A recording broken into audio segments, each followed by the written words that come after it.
Kalem tıraşı olan var mı? Bende var. Bende de var. Kalem tıraş makinesi mi? Evet, hem de en iyisinden. İyi izle.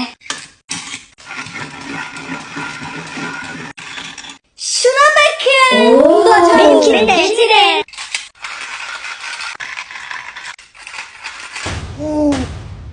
Çöpleri ne Onları yapıyorsun? biriktirip saklıyorum. Şuna bakın.